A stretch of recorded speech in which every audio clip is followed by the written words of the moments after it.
Pernah tak anda tengok satu karya seni dan rasa, wow, cantiknya. Semuanya nampak kena kan? Hari ini kita akan selami rahsia di sebalik keharmonian visual tu. Kita nak bongkar macam mana seorang artis guna satu prinsip yang sangat penting untuk cipta sesuatu yang betul-betul memukau mata. Mesti anda pernah rasa benda ni. Mungkin bila anda tengok satu lukisan atau cara perabot disusun dalam bilik dan dalam hati anda rasa, ngam. Semuanya nampak sempurna. Macam ada satu magic yang ikat semua elemen tu jadi satu. Persoalannya, apa sebenarnya rahsia di sebalik perasaan kena ni? Sebenarnya rahsianya cuma satu perkataan je. Kesatuan. Cuba bayangkan kesatuan ni macam gam halimunan. Ia yang satukan semua benda yang berbeza-beza dalam satu karya dan jadikan ia satu unit yang padu dan ada makna. Jom kita bedah siasat sikit konsep ni. Okey, ini plan kita. Mula-mula, kita akan fahamkan dulu apa itu kesatuan. Lepas tu, kita akan kenal pula dengan alat utama artis, iaitu warna. Seterusnya, kita akan lihat macam mana dua benda ni bekerjasama dan dekat hujung nanti, kita akan sentuh sikit satu cabaran menarik yang semua artis hadapi. Jom kita mula. Jadi, apa sebenarnya kesatuan ni? Anggaplah ia macam matlamat utama untuk setiap pereka atau artis. Kesatuan inilah yang pastikan satu-satu karya tu nampak macam ia dirancang bukan sekadar himpunan benda-benda yang tak ada kaitan antara satu sama lain.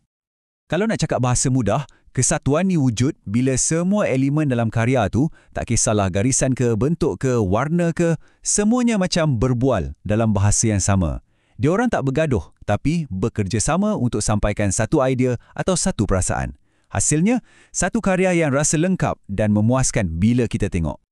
Dan yang seronoknya, konsep ni ada di mana-mana je di sekeliling kita tau. Cuba tengok alam semula jadi. Corak pada ekor burung merak yang berulang-ulang tu.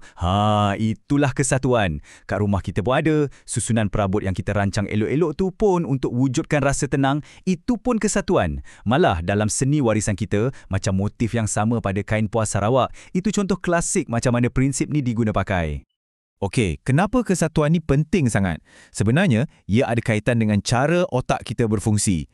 Pertama, otak kita ni suka benda yang teratur. Jadi, lagi senang untuk kita baca dan faham satu karya tu.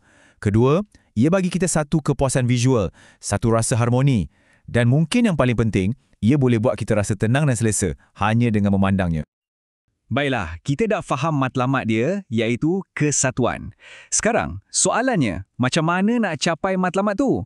Jom kita tengok salah satu alat yang paling berkuasa dalam toolbox seorang artis, iaitu warna. Jom kita ulang kaji sikit benda asas. Cuba fikir pasal 3 warna ibu, merah, kuning dan biru. Kita panggil dia warna prima sebab ia tak boleh dicipta, ia adalah punca segala warna. Bila kita kawinkan 2 warna prima, kita akan dapat warna sekunda, contohnya jingga. Campurkan pula prima dengan sekunda, kita dapat warna tertia. Dari sinilah lahirnya berjuta-juta warna dalam roda warna yang kita kenal.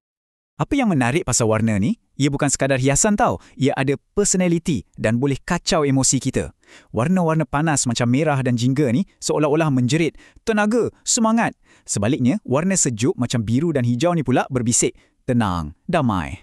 Inilah cara artis bercakap dengan kita tanpa guna satu patah perkataan pun. Artis juga ada strategi tau. Mereka boleh pilih warna-warna yang duduk sebelah menyebelah atau berjiran dalam roda warna, kita panggil warna harmoni, untuk cipta gubahan yang rasa tenang dan padu. Atau mereka boleh pilih warna yang betul-betul bertentangan antara satu sama lain, warna pelengkap, untuk cipta drama, satu kontras yang kuat yang betul-betul boleh tarik perhatian.